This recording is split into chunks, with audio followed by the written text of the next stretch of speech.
आज का मेरा लेक्चर है कंडीशन ऑफ कैनोनिकल ट्रांसफॉर्म। ठीक है, क्या है आज का? Condition of canonical transform. Transformation. ठीक है, ट्रांसफॉर्मेशन। अब देखिए, इसको जानने से पहले हम कुछ जान लेते हैं कि पहले तो थोड़ा सा नॉर्मली हम जान लें कि ट्रांसफॉर्मेशन क्या होता है। ट्रांसफॉर्मेशन क्या होता है? एक रूप से दूसरे रूप में बदलना। हम जानते हैं ट्रांसफॉर्मेशन मतलब होता है रूपांतरण, मतलब एक रूप से दूसरे रूप में चेंज होना। तो हमको यहाँ पे कहीं ना कहीं ये तो इतना तो समझ आ ही गया है कि हमको क्या करना है।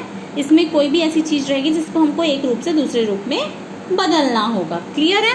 अब देखो, क्वेश्चन मैकेनिक्स का है, ठीक है, एमएससी लेवल का है, सेम ऐसा ही पूछा जाता है वो, कंडीशन ऑफ कैनोनिकल ट्रांसफॉर्मेशन बताइए करके। तो उसके लिए हम क्या करेंगे, सबसे फर्स्ट लेंगे एक इन a given dynamical system.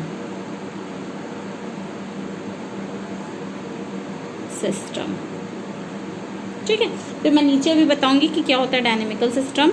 In a given dynamical system if the generalized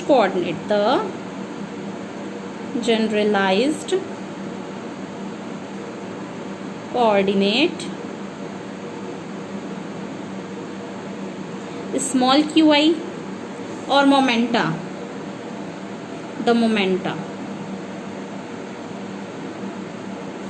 small pi, ठीक है, are replaced, इसको हमको किससे रिप्लेस्ड करना है?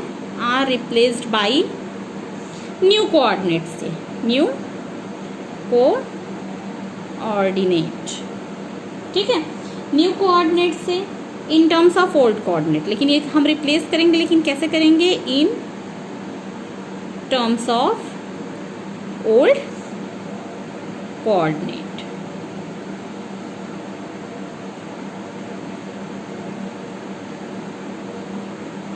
ठीक है, by the transformation, by the transformation. अब अभी मैंने थोड़ी देर पहले ही बताया था कि ट्रांसफॉर्मेशन मतलब क्या होता है, किसी भी एक रूप से दूसरे रूप में बदलना। तो हमने यहाँ पे पहले ही बता दिया है कि हमारे पास क्या रहेगा, एक डायनेमिकल सिस्टम रहेगा जिसमें इफ उसके जनरलाइज्ड कोऑर्डिनेट जो है क्यू आई और उसका मोमेंटम स्मॉल पी आई, इसको हम क्या करेंगे, रिप्लेस्ड कर रहे हैं, मतलब उसके जगह कोई दूसरा ला रहे हैं। क्या ला रहे हैं? New coordinate. लेकिन वो न्यू कोऑर्डिनेट कैसा रहेगा? पुराने कोऑर्डिनेट के ही टर्म्स में रहेगा। तो हमको ट्रांसफॉर्मेशन क्या मिल जाएगा? न्यू कोऑर्डिनेट आ जाएगा स्मॉल क्यू आई।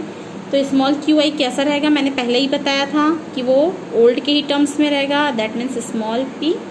ठीक, जब आपने क्यू आई किए तो as it is p i भी करना पड़ेगा।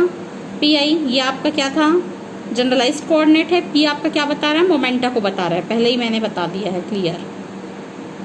ठीक है, जहाँ पे हम बता देंगे आई इक्वल क्या है, 1 से लेके एन तक की वैल्यूज है। ठीक है, एंड तब there exist a new Hamilton. जब हम इसको चेंज करेंगे तो हमको क्या मिलेगा? एक न्यू हैमिल्टन भी मिलेगा।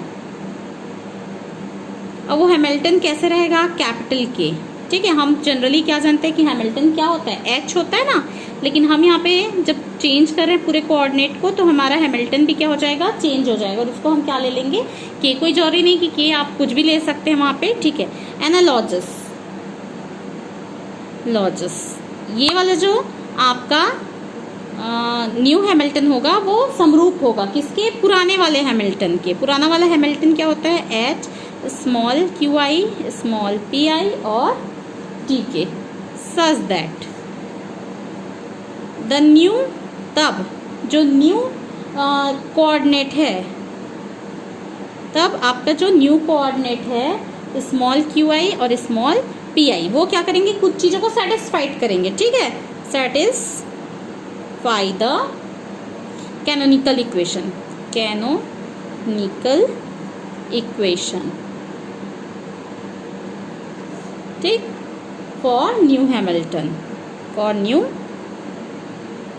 Hamilton, Hamiltonian as follow. ठीक है, अब मैं आपको यही बताना चाह रही हूँ कि इसमें हम सारी चीज़ों को क्या किए हैं? ट्रांसफॉर्म किए हैं। Coordinate, generalize coordinate q i को कैपिटल क्यू आई में, मोमेंटा स्मॉल पी आई को कैपिटल पी आई में, और हैमिल्टन स्मॉल के को capital A, Hamilton small A, Hamilton जो एच था कैपिटल एच, इसको हम कैपिटल के में, और वो क्या था पहले स्मॉल कोऑर्डिनेट के फॉर्म में था जो हैमिल्टन था, अब वो कैसा है आपका कैपिटल के फॉर्म में, क्योंकि न्यू है, तब आपका क्या चेंज हो जाएगा, स्मॉल क्यू आई का डॉट, मतलब ये क्या है डिफ्रेंशिएटिव को बता रहे हैं ना, डिफ्रेंशिएट को, d q i upon d t time के रिस्पेक्ट में, कैपिटल पी आई डॉट क्या बताएगा, d p i upon d t, ये क्या हो जाएंगे बराबर हो जाएंगे डेल के upon del capital p i के, और यहाँ माइनस डेल के अपॉन डेल क्यू आई के, ठीक है।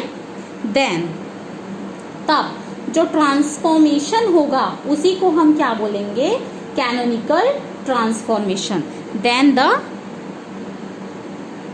ट्रांसफॉर्मेशन is called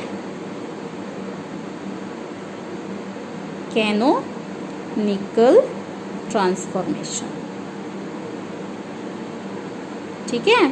अब इसी को एक दूसरे नाम से बोलते हैं, और इसी को हम क्या बोलते हैं, कॉन्टैक्ट ट्रांसफॉर्मेशन। कभी कभी वो बोल देता है कि कैनोनिकल ट्रांसफॉर्म क्या होता है, कभी कभी बोल देता है कि कॉन्टैक्ट ट्रांसफॉर्मेशन क्या होता है, ठीक है। तो दोनों का मतलब ही क्या है, एक है, आपको ये चीज़ हमेशा पता होनी चाहिए, ठीक है।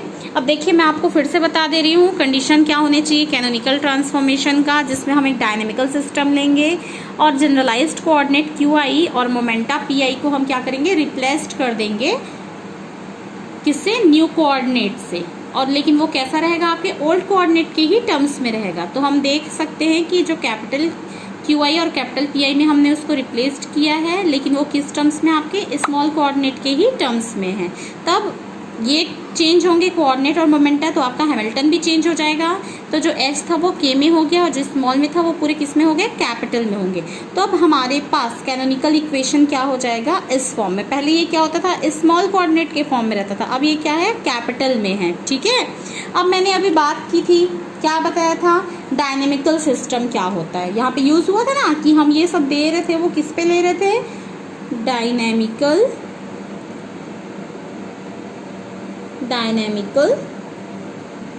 सिस्टम पर, ठीक है। तो डायनेमिकल सिस्टम क्या होता है, तो देखो डायनेमिकल सिस्टम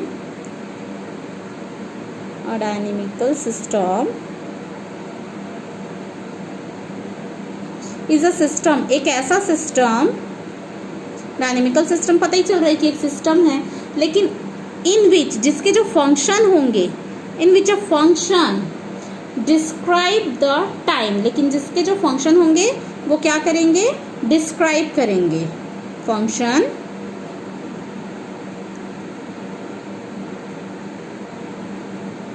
डिस्क्राइब्स द